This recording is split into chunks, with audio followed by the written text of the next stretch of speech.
Bună ziua, dragi prieteni, și bine v-am găsit la un nou vlog. Așa cum v-am obișnuit, astăzi o să vă vorbesc despre tenis. Despre cum să-ți alegi o rachetă de tenis potrivită.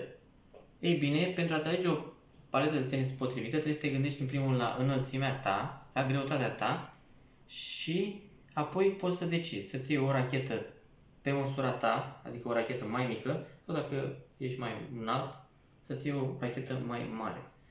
Ei bine, pentru asta trebuie să ne gândim în primul și în primul rând la racheta respectivă. Dorim să o luăm din aluminiu, din titaniu sau din fibră. În general, cele mai multe pe piață sunt din aluminiu, dar se găsește și din titaniu sau din fibră.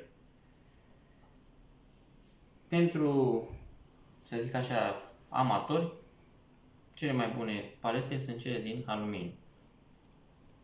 Ei bine, paletele se clasifică în trei mari categorii: ușoare, medii și grele.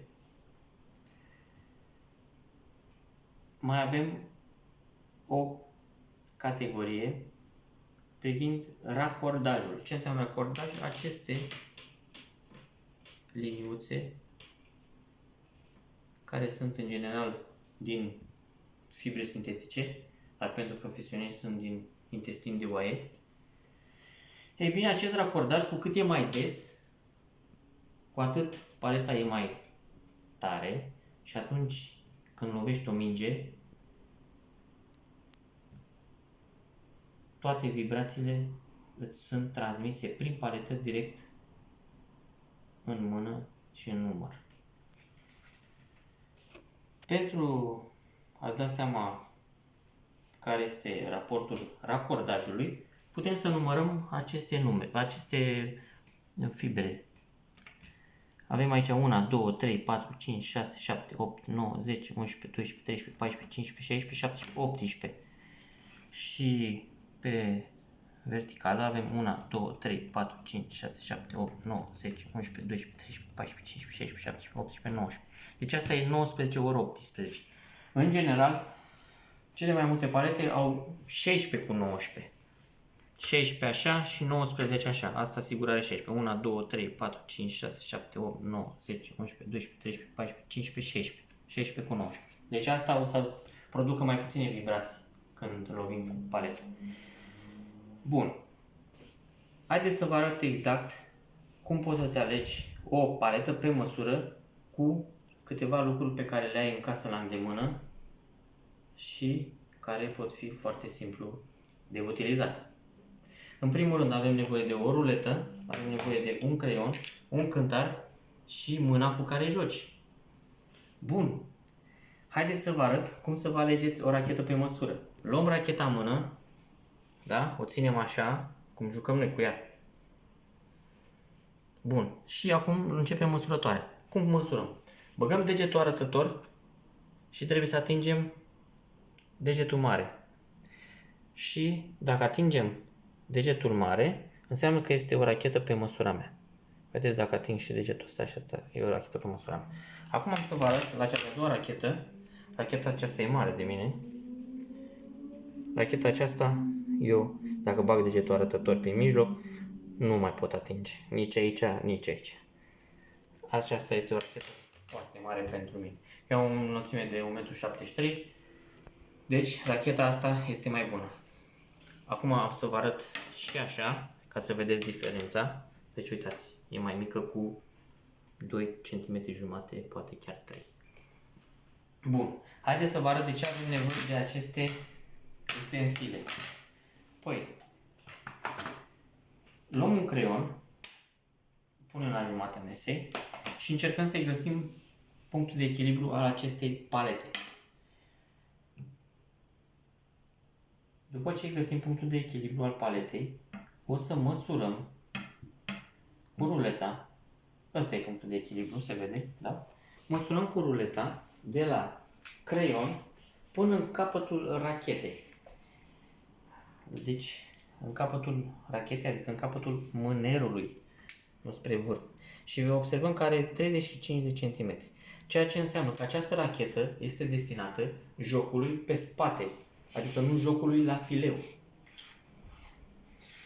O să luăm și cea de-a doua rachetă și am să vă arăt punctul de echilibru și să vedem cărui joc este destinată această rachetă. Îi căutăm punctul de echilibru și apoi o să măsurăm la fel o să măsurăm cu ruleta.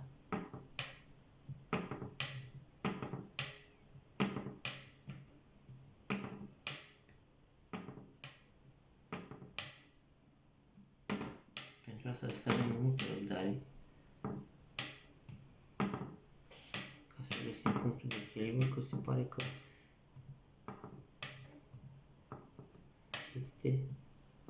asta este punctul de echilibru, gata, l-am găsit. Și acum o să măsurăm iarăși cu ruleta din creion și până la mânerul rachetei. Observăm că aceasta are sub 32 de centimetri, ceea ce înseamnă că această rachetă este destinată unui joc la fileu. Mai putem să măsurăm și greutatea lor, să vedem cam cât sunt de grele. O rachetă grea îți dă o lovitură bună și precisă, dar în schimb, dacă tu ești destul de scund, o să joci foarte greu cu ea și îți va pune probleme. Dacă vei avea o rachetă ușoară, vei da niște lovituri foarte rapide. Și acum o să măsurăm această rachetă să vedem cât are. Această rachetă are în jur de 286 de grame. Este o rachetă super ușoară și pentru un jucător de 1,75 m, 1,76 m este perfectă. Pentru mine v-am arătat că este un pic cam mare. Dar, în schimb, îmi place că este ușoară și atunci eu pot să o mânesc foarte bine. Am să o măsor și pe cea de-a doua rachetă, care este mai mică decât prima. Și aceasta are 269 de grame. Pentru mine această rachetă este mult mai bună.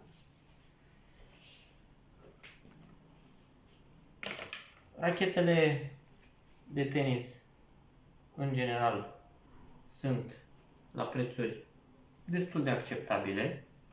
Cele de amatori, cele de entry level, să spun așa. Dar nu ne ducem la cele profesionale, că cele profesionale sunt scumpe și nu are sens. Dacă jucăm o dată pe săptămână sau de 2 ori pe săptămână sau, nu știu, o dată la 2 săptămâni, nu are sens să investim milioane într-o rachetă pe care mai mult stă în debarat decât pe terenul de tenis. Oameni buni și dragi prieteni, cam atât a fost pentru astăzi. V-am arătat cum să vă alegeți o rachetă de tenis în funcție de greutate, înălțime. Ce să vă zic? Haideți la joc, haideți să ieșim afară, să facem cât mai mult sport, să ieșim cu bicicletele, cu trotinetele, să jucăm tenis. Vă doresc numai bine și o zi plăcută în continuare. Big like, please!